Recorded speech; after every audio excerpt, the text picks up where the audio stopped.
It was a Thursday, I remember, 'cause Thursdays were spaghetti nights. Dad had this rule: every Thursday, without fail, we'd sit down to a plate of spaghetti. It was our thing, you know? But that Thursday was different. It was the day Mom left, and everything changed. Dad walked in, later than usual. I was already at the table, poking at my now cold spaghetti, wondering why he was so late. The moment he stepped through the door, I knew something was off. His face was all red, like he'd been crying or something. Seeing Dad like that, it scared me. I'd never seen him cry before. "Anna," he said, his voice all shaky. "We need to talk."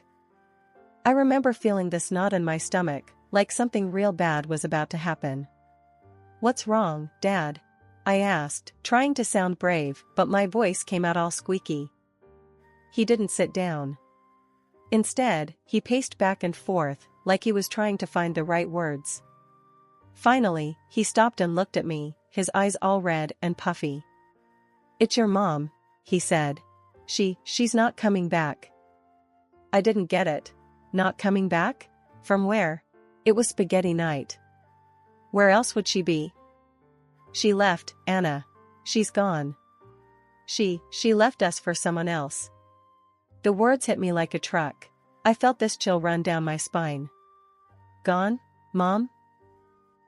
But, why? That was all I could muster. Dad's voice broke as he tried to explain. "I don't know, kiddo.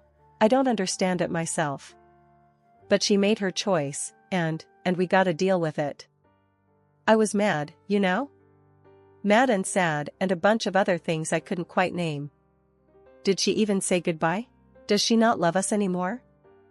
Dad sat down next to me then, pulling me into a hug. "I'm sure she loves you, Anna. But sometimes, people, they make choices that hurt others. It's not right, but it happens." I pushed him away, feeling this anger bubbling up inside me. "Well, I hate her," I shouted, not really meaning it. Or maybe I did. I was so mixed up. Dad sighed, wiping his eyes with the back of his hand. "I know, kiddo. It's okay to be mad. But we'll get through this. Together." The rest of the evening was a blur. I didn't eat my spaghetti. How could I? Spaghetti night was ruined, along with everything else. That night, I lay in bed, staring at the ceiling, thinking about Mom. Why would she leave? Didn't she care about us at all? Dad was hurting, I was hurting, and it felt like she just didn't give a damn. It was the first time I really understood that sometimes, people you trust can just break your heart. And as much as I wanted to hate her for what she did, part of me just wanted to understand. Why did she leave? Did she ever think about us? But those were questions for another time. For now, I just had to keep moving forward, one day at a time, with Dad by my side. Then Sarah came into our lives, kinda like a surprise plot twist you never saw coming, but ends up being the best part of the story. The day Dad told me about Sarah, I was skeptical. We were doing dishes, and he was all nervous, which was weird for him.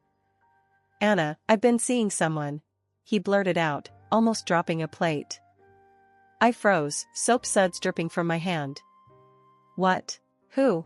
I wasn't sure whether to feel angry or curious. "Her name's Sarah. She's really wonderful, Anna. I think you'll like her," he said, avoiding my gaze. I didn't say much. Just nodded and kept on with the dishes. But inside, I was a whirlwind of thoughts. Another woman? Was she trying to replace Mom? I wasn't ready for that. The first time I met Sarah, I had my defenses up. She came over for dinner, and I could tell she was nervous, which made me feel a bit better. She wasn't acting all cocky like she owned the place. "Hi, Anna. I've heard so much about you," she said, offering a smile that seemed genuinely warm. "Yes? All good things, I hope," I replied, trying to sound tough, but probably just coming off as awkward. We sat down to eat, and the conversation was kinda stilted at first. Dad kept trying to fill the silence, bless him. But then, Sarah started talking about this band she loved, which turned out to be one of my favorites too. That broke the ice, and before I knew it, we were chatting like old friends. It didn't take long for Sarah to become a fixture in our lives. She moved in a few months later, and things, they just felt right, you know? Like she was meant to be part of our family. One day, after Sarah had moved in, I came home fuming from school. Some kids had been making fun of me for not having a mom, and I'd had enough. I slammed the door and threw my backpack against the wall. Sarah came rushing in, all concerned. "What's wrong, Anna?" she asked, kneeling to be on my level. "Nothing. Just leave me alone," I snapped, not really meaning it. I was just so mad. Sarah didn't budge. "It doesn't look like nothing. Wanna talk about it?" I hesitated, then blurted out everything about the kids at school, about missing mom, about feeling so damn angry all the time. Sarah just listened, her expression soft. When I was done, she hugged me. Not in a trying to replace your mom way, but in a I'm here for you no matter what way. That meant the world to me. "Anna, I'll never try to take your mom's place. But I want you to know I'm here for you, okay? As a friend, as family. Whatever you need." I nodded, wiping away tears. "Thanks, Sarah." From then on, Sarah wasn't just Dad's girlfriend or the woman living with us. She was part of our family. She helped me with homework, listened to my teenage rants, and even taught me how to apply eyeliner properly. She filled our home with laughter and love, something I hadn't realized how much I'd missed until she showed up. One evening, we were all watching a movie, and I looked over at Sarah and Dad, laughing together on the couch. It hit me then how much things had changed, how much better they'd gotten. "Thanks, Sarah," I whispered, not sure if she heard me. "For what?" she whispered back, turning to me with a smile. "For everything," I said, meaning every word. Sarah just squeezed my hand and turned back to the movie. But that moment, that simple exchange, it sealed the deal for me. Sarah was family, through and through. College was a whole new world for me. Moved out, living on campus, studying economics because, well, it seemed like a solid choice. I'd call Dad and Sarah every Sunday, filling them in on the mundane and the exciting alike. They were my rock, my safety net in this whirlwind of new experiences. One evening, I was cramming for midterms with my roommate, Jenna, when my phone rang. Seeing Dad's ID, I figured it was their usual check-in. "Hey, Dad, what's up?" I answered, trying to keep the stress out of my voice. But it wasn't Dad. It was Sarah, and her voice was all wrong. "Anna, you need to come home. It's your dad. He had a heart attack." My world stopped. "What? Is he okay?" "Tell me he's okay, Sarah." She was silent for a moment too long. "He didn't make it, Anna." "I'm so sorry." The phone nearly slipped from my hand. Jenna looked up, her face full of concern as she caught the tail end of the conversation. "Dad's gone," I managed to choke out before everything went blurry. The next few days were a blur of tears, travel, and terrible coffee. The funeral felt surreal, like I was watching someone else's life fall apart. Dad was gone. Just like that. No warnings, no goodbyes. After, when the crowds of sympathetic faces had dwindled, Sarah and I found ourselves sitting in the living room, surrounded by the silence of the house. "I can't believe he's gone," I whispered, the words feeling like lead on my tongue. Sarah wrapped an arm around me. "I know, kiddo. I know. It's going to be tough, but we'll get through this. Together." "How, Sarah? How do we do this without him?" The tears were coming again, a relentless tide. "We remember him. We keep living, because that's what he would have wanted. And we take care of each other." It was tough, going back to college. Part of me wanted to drop out, come home, and never leave Sarah alone in that big, empty house. But another part of me knew that was the last thing Dad would have wanted. "Go back, Anna," Sarah had said when I broached the subject. "Finish what you started.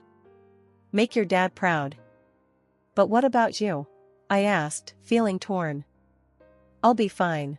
And I'll be here when you come back. Always. So, I went back. Jenna, bless her, had turned our dorm room into a fortress of comfort by the time I returned. She didn't say much, just hugged me tight and let me be. It was exactly what I needed. Classes were a struggle. My concentration was shot, my motivation at an all-time low. I remember sitting in a lecture, staring blankly at the professor, words washing over me like a foreign language. After class, my professor, Dr. Henderson, pulled me aside. "Anna, is everything all right? Your participation has dropped significantly." I shrugged, the weight of grief making it hard to articulate my feelings. "It's my dad. He passed away." Dr. Henderson's expression softened. "I'm so sorry to hear that, Anna.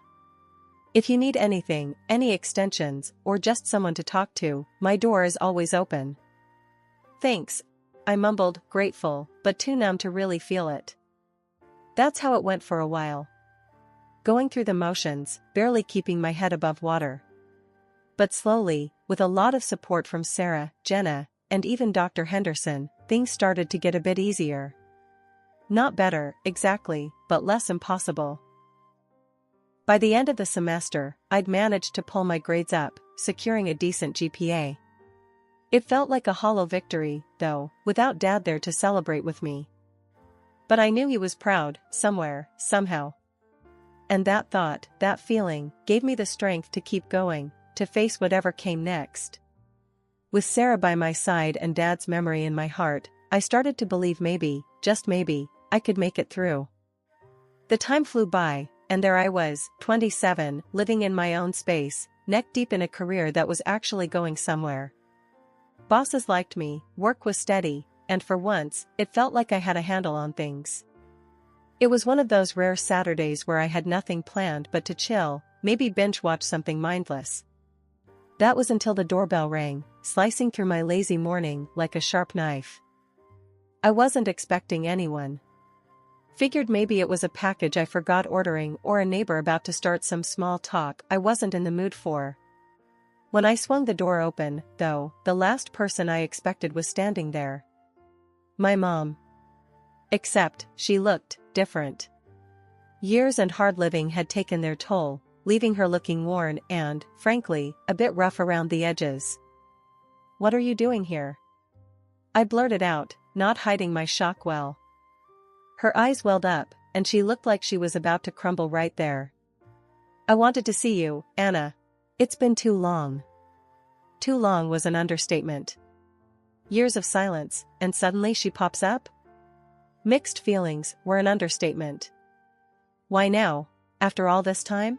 My voice had an edge, and I wasn't about to soften it for her sake. She wiped at her eyes, taking a shaky breath. "I've always wanted to fix things between us.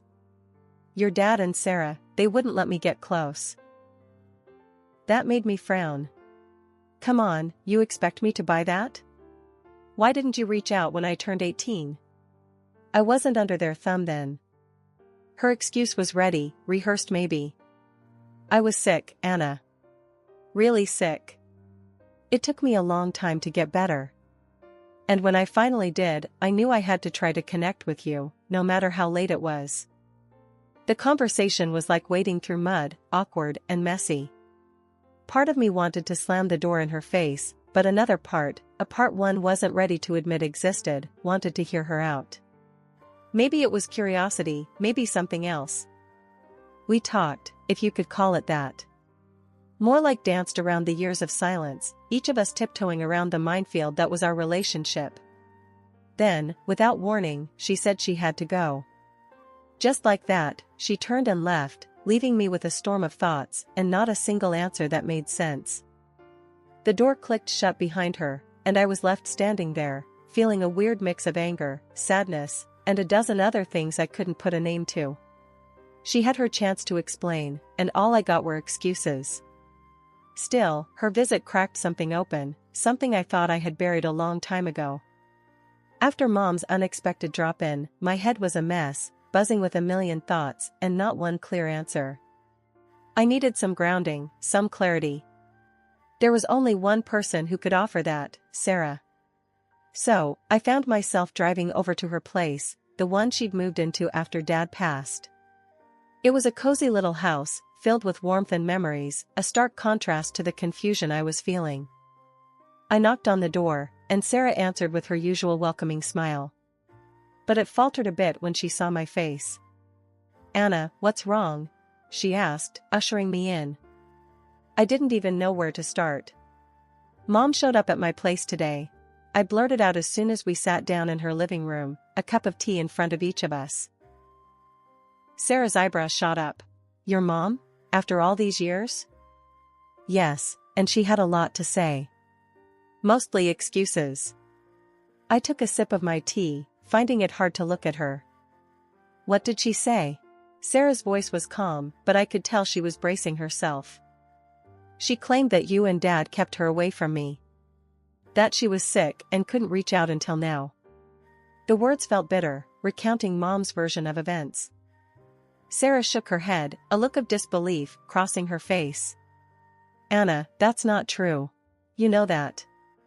Your dad and I never stopped her from reaching out to you. She made her choices." I knew that, deep down, but hearing Mom's story had stirred up doubts. I guess part of me wanted to believe there was a good reason for her leaving.